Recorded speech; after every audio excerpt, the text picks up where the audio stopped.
नानागंज गांव में प्रेमलता अपनी दो बेटियों मानसी और ज्योति के साथ रहती थी। प्रेमलता मछली बेचने का काम करती थी। मैं मछली बेचने जा रही हूँ, तुम में से कौन मेरे साथ चलेगा? मैं नहीं जा रही, आज मुझे अपनी सहेली के घर जाना है। जिस दिन मछली बेचने जाओ उस दिन कपड़ों से मछली की बदबू आती है, नाक सड़ जाती है मेरी। मैं भी नहीं जा पाऊंगी, मेरे पैरों में मेहंदी लगी हुई है। माँ, इसने जानबूझकर पैरों में मेहंदी लगाई ताकि आपके साथ मछली बेचने ना जाना पड़े। ज्यादा मत बोल, एक थप्पड़ लगाऊंगी तो दांत बाहर आ जाएंगे। अच्छा ठीक है, लड़ना बंद करो। मैं अकेली ही जा रही हूँ, लौट कर आऊं तो घर का सारा काम किया हुआ मिलना चाहिए, वरना दोनों की पिटाई करूंगी। प्रेमलता मछली बेचने निकल पड़ी। मछली वाली, मछली ले लो, ताजा विटामिन से भरपूर मछलियाँ ले लो। प्रेमलता जब रोड पार कर रही थी तो अचानक एक कार प्रेमलता से टकराई। प्रेमलता का एक्सीडेंट हो गया। माँ, ये क्या हो गया? काश मैं आपके साथ मछली बेचने चली गई होती। हमें माफ कर दो माँ। रो मत बेटियों, अब पता नहीं मैं जिंदा रहूं या ना रहूं। तुम दोनों को अपनी जिम्मेदारी खुद ही संभालनी होगी और अपने लिए जीवन साथी भी खुद ही ढूंढना होगा। मैं तुम दोनों को एक एक जादुई मंगलसूत्र देती हूँ। जादुई मंगलसूत्र? जो भी लड़का तुम्हें पसंद आए उससे किसी तरह ये मंगलसूत्र अपने गले में डलवा लेना, फिर वो वैसा ही करेगा जैसा तुम कहोगी, लेकिन इसका गलत इस्तेमाल मत करना। मानसी और ज्योति की माँ दोनों को एक एक मंगलसूत्र देकर मर गई। मानसी और ज्योति जादुई मंगलसूत्र लेकर अपने लिए जीवन साथी की तलाश में निकल पड़ी। ज्योति ने मानसी से कहा, मानसी, तुम पूर्व दिशा की ओर जाओ और मैं पश्चिम की ओर जाती हूँ। मैं तुम्हारे साथ साथ नहीं जाना चाहती। कहाँ मैं दूध जैसी गोरी और कहाँ तू कढ़ाई जैसी काली। ठीक है। मानसी पूर्व दिशा में चलती रही। तेज धूप और गर्मी के कारण उसे चक्कर आने लगे। उसने देखा कि एक लड़का खेत में काम कर रहा है। सुनो। लड़का अपने थैले से पानी की बोतल निकालकर मानसी को देता है। मानसी को वह किसान लड़का पसंद आ जाता है। वह ईमानदारी से लड़के को जादुई मंगलसूत्र के बारे में सब कुछ बता देती है। इस मंगलसूत्र को जब तुम मुझे पहनाओगे तो तुम वैसा ही करोगे जैसा मैं कहूँगी। इस जादुई मंगलसूत्र की कोई जरूरत नहीं है, हम ऐसे ही विवाह कर लेते हैं। मानसी उस लड़के के साथ विवाह करके अपने घर लौट आती है। उधर ज्योति पश्चिम दिशा में आगे बढ़ती जा रही थी। उसे कोई लड़का पसंद ही नहीं आ रहा था। सब गरीब लड़के मिल रहे हैं, मुझे तो कोई अमीर लड़का चाहिए।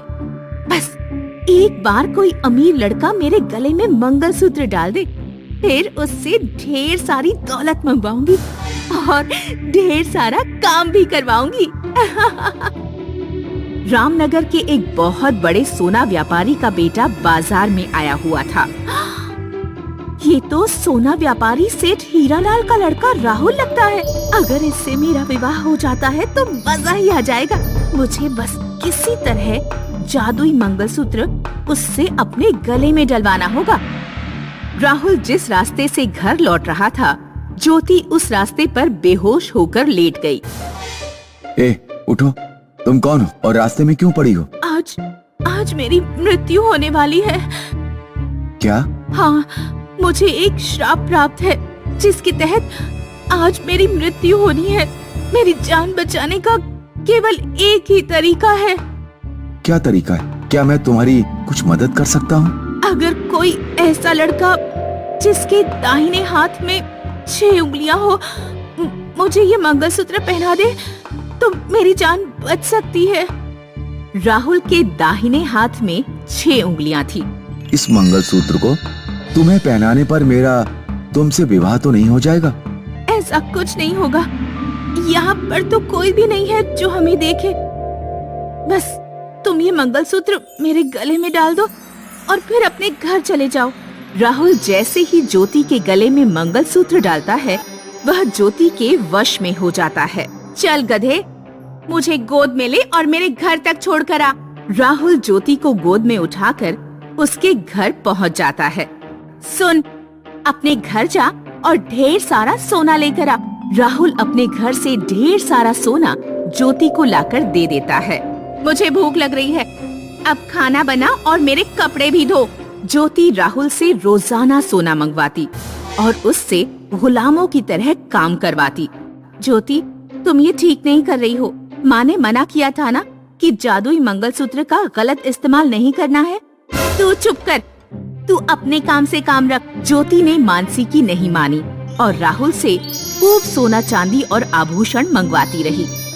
एक दिन राहुल के घर के नौकर ने सारी बातें राहुल के पिता को बताईं। मालिक, छोटे साहब पता नहीं रोजाना ढेर सारा सोना चांदी कहाँ ले जाते हैं। मुझे तो कोई गड़बड़ लग रही है। राहुल के पिता ने एक दिन नौकर को राहुल के पीछे लगा दिया। नौकर ने पूरे दिन राहुल की दिनचर्या का अवलोकन किया और सारी बात जाकर राहुल के पिता को बताई। मालिक, छोटे साहब के ऊपर किसी लड़की ने काला जादू कर दिया है। वो उस लड़की के इशारों पर काम कर रहे हैं। व्यापारी ज्योति की शिकायत राजा से कर देता है। ज्योति को काले जादू के आरोप में पकड़ लिया जाता है और जेल में डाल दिया जाता है।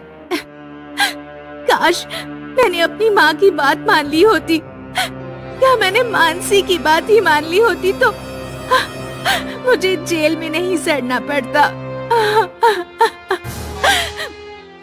मुझे माफ कर देना माँ, कोई मुझे यहाँ से बाहर निकालो।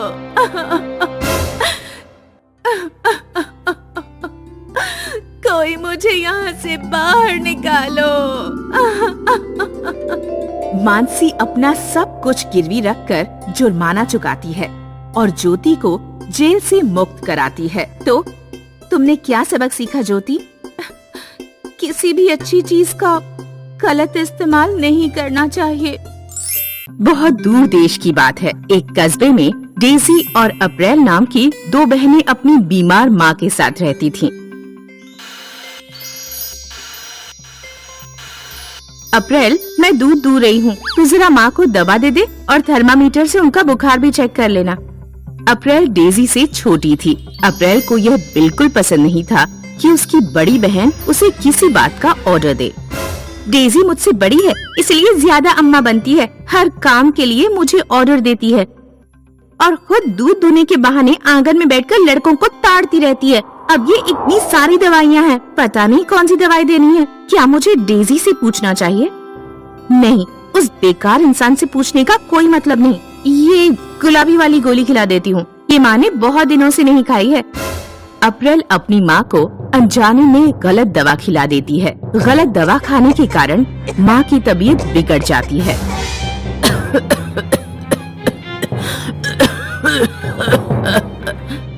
अप्रैल घबरा जाती है। डेजी, जल्दी अंदर आओ, पता नहीं माँ को क्या हो गया है। क्या हुआ?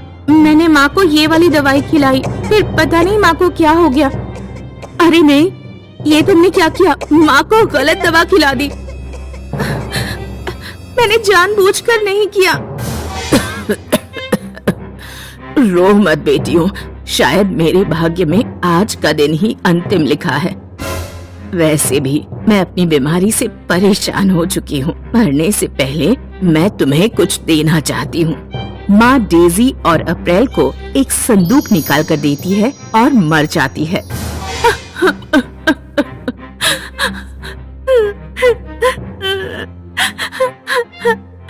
नहीं माँ, आप हमें छोड़कर नहीं जा सकती। मुझे माफ कर देना माँ, मैंने आपको गलत दवा खिला दी। माँ, वापस आ जाओ माँ, वापस आ जाओ। अब हम किसके सहारे जिएंगे? दोनों बहनें संदूक खोलकर देखती हैं। संदूक में 2 पोटलियां और एक लेटर था। डेजी लेटर पढ़ती है। मेरी प्यारी बेटियों, तुम्हारी उम्र अब विवाह करने लायक हो चुकी है, लेकिन मेरे जाने के बाद ऐसा कोई नहीं जो तुम्हारे लिए योग्य वर ढूंढे।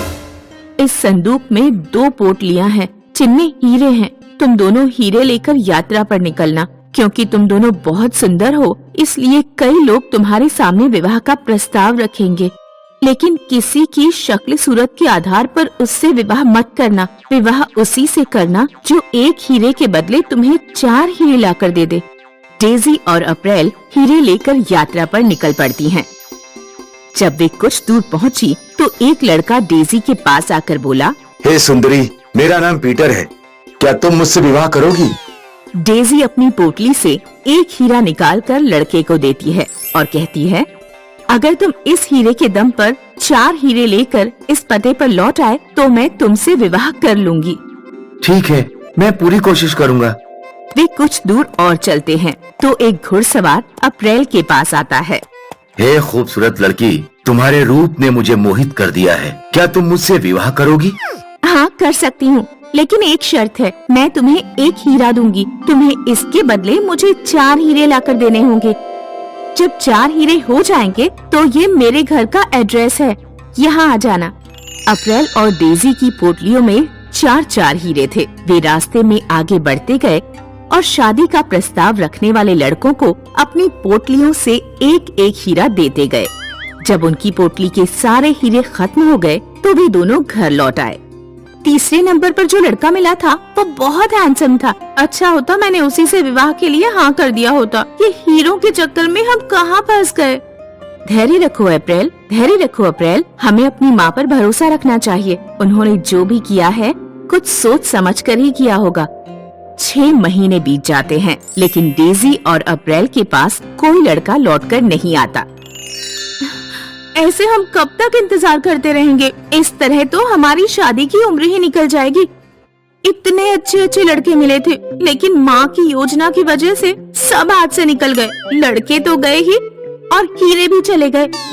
तुम चिंता मत करो अप्रैल, माँ ने तुम्हारे और मेरे लिए कुछ अच्छा ही सोचा होगा। अगर अगले 6 महीने में कोई लड़का नहीं आता तो अगर तुम चाहो तो शादी कर सकती हो।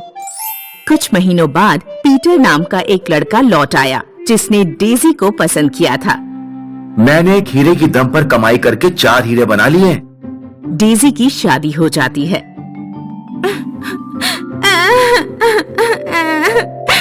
तुम्हारी तो शादी हो गई और मैं ऐसे ही रह गई। लगता है मुझे लेने कोई नहीं आएगा। आएगा अप्रैल, थोड़ा धीरज रखो। माँ, तुम आसमान से देख रही हो ना, क्या ईश्वर इतना निर्दयी है?